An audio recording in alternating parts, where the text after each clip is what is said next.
दोस्तों आज हम जानने वाले हैं डेथ ऑफ अ सेल्समैन की समरी को, जिसको लिखा था आर्थर मिलर ने। और ये 1949 में ये परफॉर्म हुआ था पहली बार। और इसमें आप अगर देखें तो 2 एक्ट हैं। तो चलिए झट से शुरू करते हैं इसकी समरी को। तो यहाँ पे जो मेन कैरेक्टर है उनके घर में, यानी लोमैन के घर में ये प्ले स्टार्ट हो रहा है, जो लोकेटेड है एक अर्बन एरिया में जहाँ ऊंची ऊंची बिल्डिंगें हैं। मगर इसका जो घर है ना वो छोटा सा घर है। किसका? विली लोमैन का। तो इसका जो प्रधान चरित्र है वही है विली लोमैन। वो अपने घर झट से चला आता है, सडनली चला आता है। तो उसकी पत्नी हैरान हो जाती है, भाई हट से तुम कैसे घर में आ गए, क्या बात है। दरअसल वो एक फेलियर बिजनेस ट्रिप के बाद वापस आया है। वो एक सेल्समैन है और उसका परफॉर्मेंस अच्छा नहीं चल रहा है। उसकी दिमागी हालत भी सही नहीं है। तो उसकी पत्नी चिंतित भी है इस वजह से। तो उसकी पत्नी का नाम क्या है? उसकी पत्नी का नाम है लिंडा। लिंडा चाहती है कि विली लोमैन जो है वो घर के आसपास ही कहीं काम करे। वो उसके पति से कहती कि तुम अपने बॉस हावर्ड को क्यों नहीं कहते कि मेरे घर के आसपास मुझे जॉब दे दो।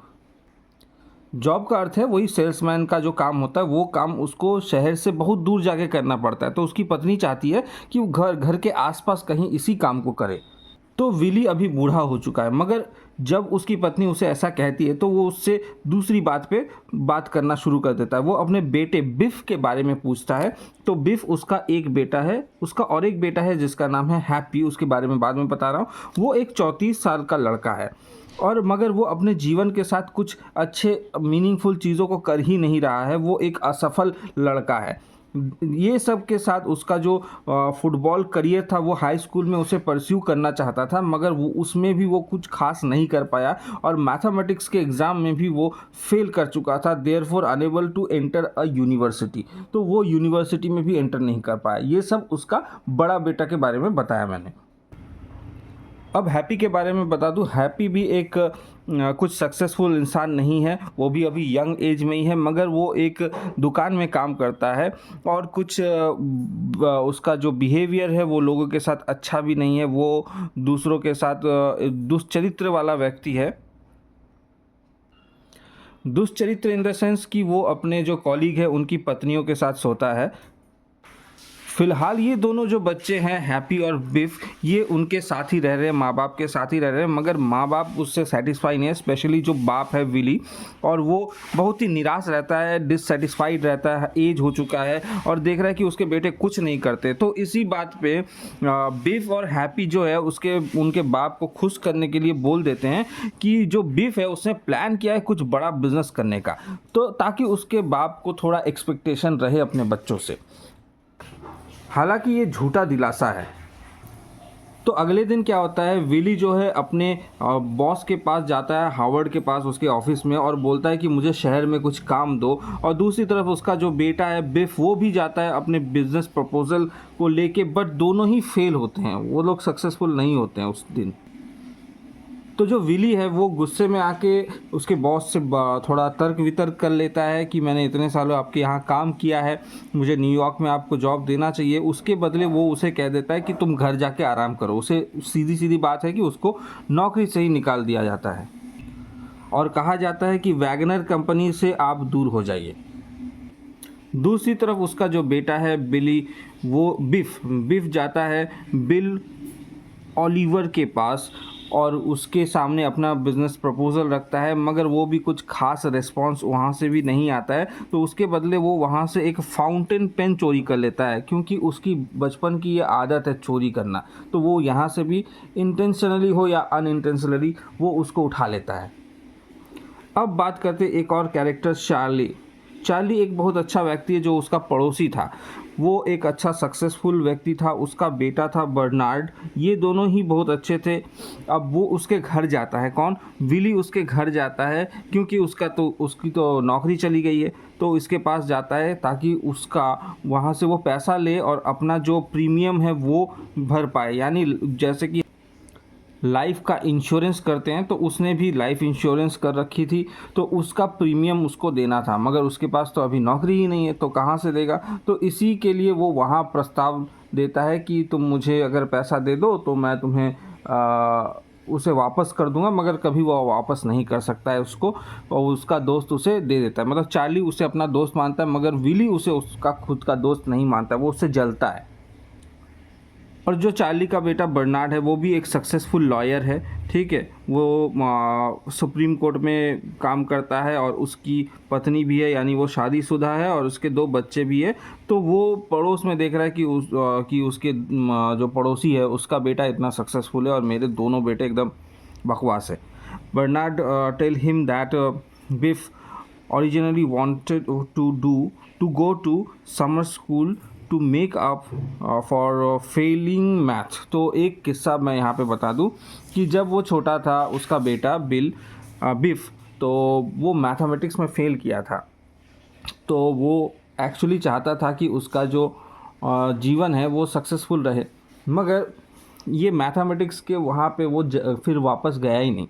मतलब उसको एक समर जो स्कूल होता है विदेशों में, समर के टाइम पीरियड में एक स्कूल चलाया जाता है जिसमें आप जिस चीज़ में कमज़ोर है उसको थोड़ा सुधारे या वोकेशनल कुछ करे। तो वो चाहता था, बिफ चाहता था कि उसका मैथमेटिक्स स्ट्रांग हो, क्योंकि वो फेल किया था। मगर किसी वजह से वो फिर से वहाँ जाता नहीं है। वो वजह क्या है वो आपको बाद में पता चलेगी। तो जैसा कि मैंने आपको बताया कि चार्ली के पास वो गया था पैसे मांगने, वो पैसा देने से इनकार कर रहा है ऐसी बात नहीं है। वो उसे उल्टा ये बोल रहा है कि तुमको स्टेबल डू नथिंग जॉब देने वाला हूँ, वो आप एक्सेप्ट कर लीजिए। मगर वो करता नहीं है, क्योंकि उसके अंदर एक अहंकार है, वो उसे रिफ्यूज़ कर देता है, उस जॉब को लेने से ही मना कर देता है। भाई इतना बढ़िया जॉब कौन नहीं करना चाहे, कि कोई भी आपको काम ही नहीं करना है फिर भी आपको पैसे दे रहा है। वो एक्चुअली उसका दोस्त है ना, वो उसे दोस्त मानता है, मगर विली उसको बिल्कुल भी दोस्त नहीं मानता है, उससे जलता है। क्योंकि वो पहले सोचता था कि वो विली जो है वो चार्ली से बहुत आगे बढ़ेगा, मगर जब आखिर में आ गया, समय आ गया अंत का, तब उसे लगा कि सच में मैं तो कुछ कर नहीं पाया। मगर उसे उधार लेते टाइम उसको कोई तकलीफ नहीं हो रही है, ठीक है। फिर भी चार्ली जो अच्छा इंसान था वो इंसल्ट फील करता है, फिर भी वो इंश्योरेंस का जो प्रीमियम है वो भरने का उसे पैसा दे देता है। और उसके बदले विली क्या कह के जाता है, worth more death then a life. एक इंसान की ज़िंदगी जो है वो ज़्यादा जीने टाइम नहीं है, मरने के बाद उसका वैल्यू बढ़ जाता है। वही लाइफ इंश्योरेंस की बात चल रही है। तो अभी सीन में चेंज आ रहा है कि हैप्पी, बिफ और विली यानी दोनों भाई और उनके पिता एक डिनर के लिए जाते हैं रेस्टोरेंट पे, जहाँ पे वो लोग ये दोनों जो भाई है ना वो चाहते नहीं कि उनके पिता को असली खबर पता चले कि हैप्पी नहीं, बिफ ने कुछ किया ही नहीं, उसका कोई काम नहीं हुआ। क्योंकि वो उम्मीद में था कि कुछ बनेगा, वो जो ऑफ़र लेके जा रहा है बिज़नेस ऑफ़र वो सक्सेसफुल होगा, बट हुआ कुछ नहीं। तो इसीलिए उसका भाई बोलता है कि तुम अपने अभी पापा को झूठ बोलो कि भाई हमें सक्सेस मिल चुका है।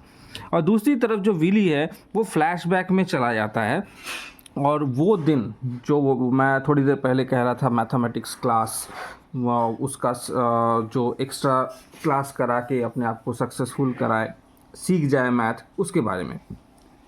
वो उस दिन क्या हुआ था, क्या घटनाएं घटी जिस वजह से वो उसने अपना माइंड बदल लिया। पहले बोला कि मैं मैथ्स क्लास करूँगा, मैं सीखूँगा मैथ, फिर उसने क्यों नहीं सीखा मैथ। इसके पीछे का कारण है कि वो अपने पापा से मिलने बॉस्टन चला गया था। उसके पापा बिज़नेस के काम से तो जाते ही रहते थे, यानी जो विली है। तो जब वो बॉस्टन जाता है तो वहाँ एक अद्भुत चीज़ वो देखता है। वो देखता है कि एक औरत है जिसके साथ उसके पापा, समझ ही रहे हैं, उसका एक अफेयर चल रहा है, एक्स्ट्रा मैरिटल अफेयर चल रहा है। और औरत का नाम था मिस फ्रांसिस, ठीक है। इस औरत के साथ वो उसे देख लेता है। तो कोई भी बच्चा जो अपने पापा को इस हालत में देख ले तो आप समझ ही सकते हैं। तो यही वजह थी जिसकी वजह से वो और मैथ्स क्लास में गया ही नहीं, और वो अपनी पढ़ाई भी यूनिवर्सिटी तक नहीं ले जा पाया। तो पिता के कारण ही उसका पढ़ाई नष्ट हुआ। और तभी से बिफ के मन में उसके पिता को लेके एक अलग सोच पैदा हो गई, और इसी चीज़ को वो सोच रहा था। कौन? विली, रेस्टोरेंट में बैठकर। तो इसके बाद क्या होता है, रेस्टोरेंट से फिर बिफ उठ जाता है, वो तो फ्रस्ट्रेट है। और दूसरी तरफ हैप्पी भी पीछे पीछे निकल जाता है 2 औरतों के साथ, क्योंकि इसके चरित्र के बारे में मैंने पहले भी बताया कि मिस फ्रॉस्टे और लेता, इन दोनों के साथ वो निकल पड़ता है, ठीक है। उसका मतलब कैरेक्टर सही नहीं था। मगर ये दोनों ही जो है ना अपने पापा को छोड़ के चले गए। तो जब वो लोग घर लौटते हैं तो उसकी माँ लिंडा कहती है कि क्या भाई तुम्हारे पापा कहाँ हैं, उसको कहाँ छोड़ के आ गए, तुम्हें ऐसा छोड़ के नहीं आना चाहिए था, और जानते हो तो उनका तबीयत ख़राब चल रहा है। क्योंकि इससे पहले उसकी माँ ने इन दोनों बेटों के साथ ये भी डिस्कस किया था कि तुम्हारे पापा सुसाइड कर रहे हैं, वो अटेम्प्ट कर रहे हैं सुसाइड, ठीक है, तो उनके साथ अच्छे से व्यवहार करो, और तुम लोग क्या हो उसको वहीं छोड़ के आ गए रेस्टोरेंट पे अकेले। और विली जो है रेस्टोरेंट में या फिर वो अकेले अकेले अब से कुछ क्या हो रहा था कि वो खुद ही में बातें करना शुरू कर देता है। वो एक्चुअली अपने बड़े भाई के साथ बात करता है जो एक्चुअली एग्जिस्ट नहीं करता, वो शायद मर चुका है, कहीं जाके अलास्का में जाके काम करता था। तो इसलिए वो बहुत ही एक्चुअली फ्रस्ट्रेटेड है, और उसके बच्चे भी कुछ नहीं कर रहे हैं। मगर उसके बच्चे भी अब समझ चुके हैं कि हमारा बाप कोई काम का नहीं है, क्योंकि बचपन में उसके उनके पिता ने उसको बहुत एक फेक सपना दिखाया। खुद एक महान सेल्समैन बनना चाहता था मगर बन नहीं पाया। किसी और को देखते हुए वो खुद को एक सेल्समैन बनाने वाला था। जैसे कि आजकल का जीवन है कि हम सोशल मीडिया में किसी भी बड़े इन्फ्लुएंसर को देख के सोचते हैं कि हम भी इन्फ्लुएंसर बन जाएंगे, मगर बनने में तो आपको पता है कि क्या हालत होता है। तो आपको गलत तरीका अपनाना पड़ता है, या फिर आपको कुछ ऐसा करना पड़ता है जो कोई ना कर पाए, ठीक है, जहाँ पे साधारण लोग आपको गाली दे, उस तरह का अगर आप काम करें तो आप सक्सेसफुल तुरंत हो जाएंगे, या फिर पैसा दे के होइए। तो वो सक्सेसफुल आदमी तभी बन पाता है जब उसका लक भी फेवर करे और वो बहुत मेहनत भी करे। और सीधी सीधी बात करें तो हर जगह मेहनत से भी काम नहीं चलती, ठीक है, मेहनत भी आपको हमेशा एग्जैक्टली सक्सेसफुल नहीं बनाता है, ठीक है, कुछ हद तक आपका लक भी फेवर होना चाहिए। तो आगे बढ़ते हैं। तो यहाँ पे अनसक्सेसफुल व्यक्ति है, ये उसी प्रकार का सेल्समैन है जो सक्सेस होना चाहता था मगर हो नहीं पाया। तो आखिरकार इस कहानी में आगे क्या होता है, तो देखा जाता है कि वो अभी सुसाइड करने वाला है। वो सीड्स लेके आता है अपने बैकयार्ड में, उन्हें लगाता है सीड्स को ताकि पेड़ हो। फिर उसकी पत्नी आके बोलती है क्या भाई यहाँ कैसे सीड्स लगेगा, यहाँ तो धूप ही नहीं पड़ता है, धूप का पड़ना भी ज़रूरी है। तो वो वहाँ से अपना गाड़ी लेके निकलता है और जानबूझ के एक्सीडेंट करता है।